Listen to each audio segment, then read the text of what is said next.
Welcome back to the Ancestral Findings Podcast. Topographical maps and fire insurance maps are wonderful tools for researching the lives of your ancestors. Together, these two types of maps can give you a terrific picture of the world in which your ancestor lived. They're almost as good as a photograph. This is why you should use these maps, where to find them, and what you might find on them.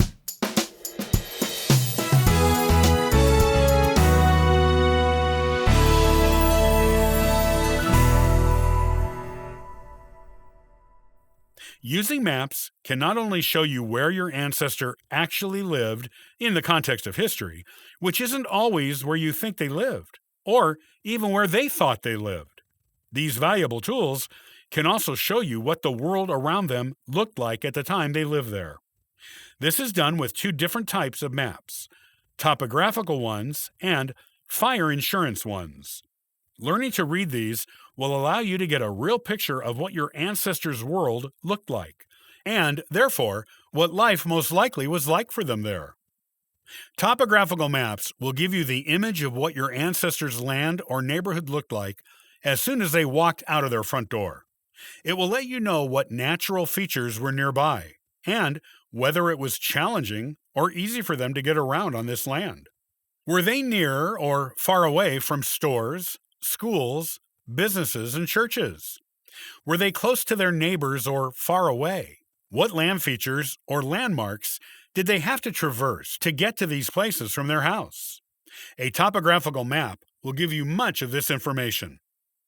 The U.S. government started making topographic maps in the 1880s, so you likely won't find one for ancestors who lived before that.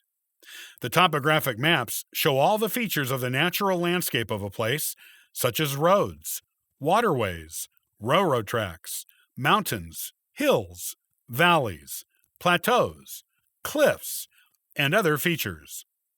The important takeaway from a topographical map is that the information on it is usually permanent, or at least semi-permanent. It is part of the natural landscape, so it rarely changes, and it's a big deal if it does. Even if nothing is located in the place where your ancestor lived now, a topographical map will still show you what the landscape around them looked like when there were things there. It's not only natural landmarks, but man-made ones too, that show up on topographical maps.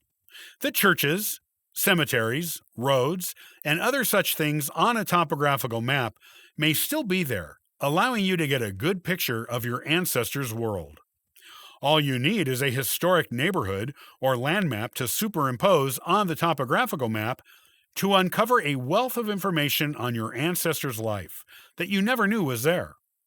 You should also be using fire insurance maps for a closer look at the finer details of individual neighborhoods. These maps show the street-level view of a place. You will find buildings of all kinds there, like churches, factories, schools, homes, outbuildings, alleys, and city streets, to name some of them.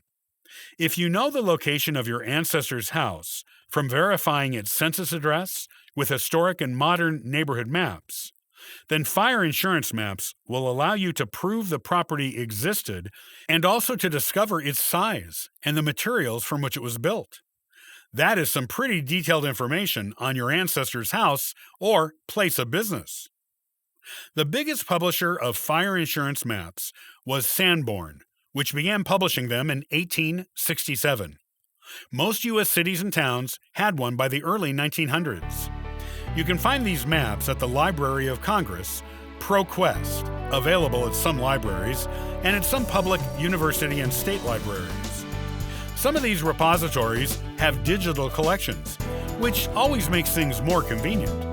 You will definitely want to put these maps to use in your genealogy.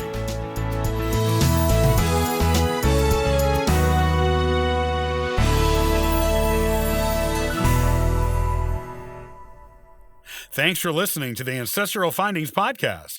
It is greatly appreciated. Be sure to visit ancestralfindings.com to download a free genealogy ebook and sign up for the weekly historical postcard giveaway. I hope you have a wonderful day and happy searching!